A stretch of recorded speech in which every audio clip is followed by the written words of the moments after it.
नमस्ते और स्वागत है। आज हमारे पास ना कुछ बहुत दिलचस्प सामग्री है।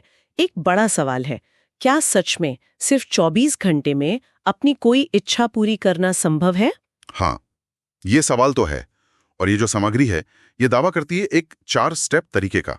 इसे अक्सर मैनिफेस्टेशन कहते हैं। मतलब अपने विचारों, अपनी भावनाओं और अपने कर्मों को एक लाइन में लाकर इच्छाओं को हकीकत बनाना। हाँ, मैनिफेस्टेशन। तो ये कोई जादू टोना नहीं है जैसा कि सामग्री कहती है, बल्कि एक तरह का मानसिक और भावनात्मक अनुशासन है। बिल्कुल।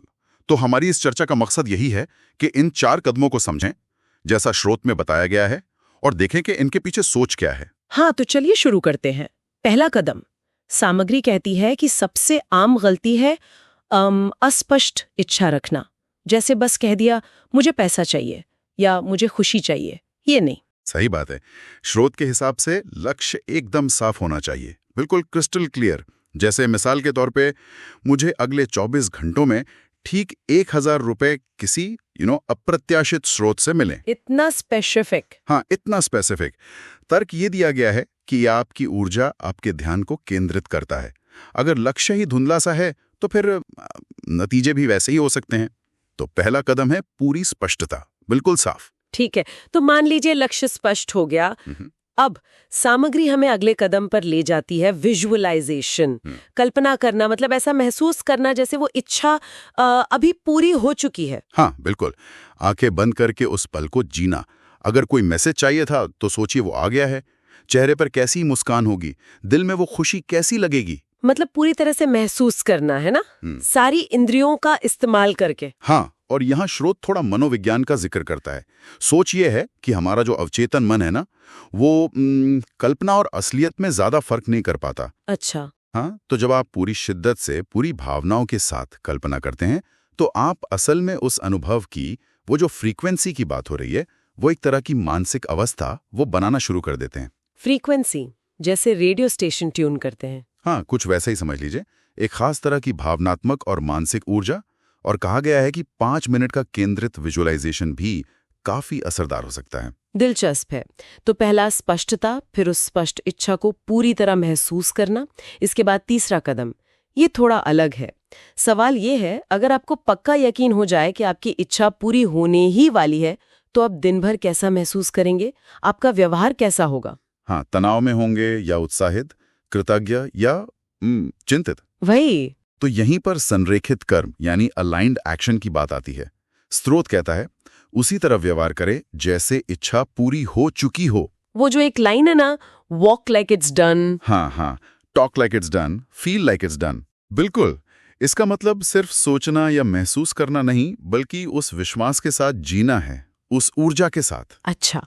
और ये भी सुझाव है कि शायद अपनी इच्छा से जुड़ा एक छोटा सा, बिल्कुल छोटा सा कदम उठाना भी इस प्रक्रिया को गति दे सकता है। ये आपके विश्वास को और मजबूत करता है। तो ये सिर्फ सोचने के बारे में नहीं, बल्कि उस सोच के हिसाब से जीने के बारे में भी है। अच्छा, और फिर आता है चौथा कदम, और ये शायद सबसे मुश्किल लगता है कई लोगों को, डिटैच करना। हाँ, अनासक्त हो जाना। मतलब इच्छा को यूनिवर्स में भेज दिया और फिर उससे चिपक कर नहीं बैठना, लगातार ये चिंता नहीं करना कि अरे कब होगा, कैसे होगा, ये सब। बिल्कुल। ये सुनने में थोड़ा विरोधाभासी लग सकता है, पर स्रोत के मुताबिक अनासक्ति का मतलब इच्छा को भूल जाना नहीं है। अच्छा, तो फिर क्या है? मतलब है प्रक्रिया पर भरोसा करना। जैसे आप रेस्टोरेंट में खाना ऑर्डर करते हैं, तो फिर आप शेफ पर भरोसा करते हैं ना, बार बार किचन में नहीं झांकते। हाँ, सही बात है। यहाँ तर्क ये दिया गया है कि शक या चिंता या वो जो बेचैनी होती है ना, वो एक तरह से रुकावट डालती है, एक नेगेटिव एनर्जी जैसी। तो वो मैनिफेस्टेशन को रोक सकती है। हाँ, ऐसा माना जाता है। तो विश्वास के साथ बस इंतजार करना, वो जरूरी बताया गया है। तो कुल मिला के ये 4 कदम हुए। पहला, साफ साफ तय करो क्या चाहिए। दूसरा, कल्पना करो कि वो मिल चुका है, उसे महसूस करो। तीसरा, उसी ऊर्जा और विश्वास के साथ जियो, एक्ट करो। और चौथा, फिर उसे छोड़ दो, नतीजे की चिंता मत करो, भरोसा रखो। हाँ, यही क्रम बताया गया है। और सामग्री तो ये भी कहती है कि इसे आज ही किसी छोटी सी चीज के लिए आजमा कर देखें। क्या पता 24 घंटे में कोई संकेत मिल जाए, कोई मैसेज, कोई छोटा मोटा पैसा, कोई अच्छी खबर, कुछ भी। हाँ, एक प्रयोग की तरह। और हाँ, इस सब के आखिर में एक गहरा विचार भी है, जो स्रोत बताता है कि इंसान अपनी सच्चाई खुद बनाता है। वो चेजर नहीं है, मतलब पीछा करने वाला नहीं। बल्कि क्रिएटर है। हाँ, आप क्रिएटर हैं, आप चेजर नहीं। ये लाइन वाकई सोचने वाली है। बिल्कुल, ये इस बात पर सोचने को मजबूर करता है कि हमारे जो अंदर के विश्वास हैं, हमारी मानसिक अवस्था है, उसका बाहरी दुनिया पर कितना असर हो सकता है। क्या हम वाकई सिर्फ बाहरी परिस्थितियों का इंतजार करते रहते हैं, या हम उन्हें किसी न किसी लेवल पर आकार भी दे सकते हैं? ये सवाल वाकई बहुत दिलचस्प है और शायद आगे की खोज के लिए एक अच्छा पॉइंट भी।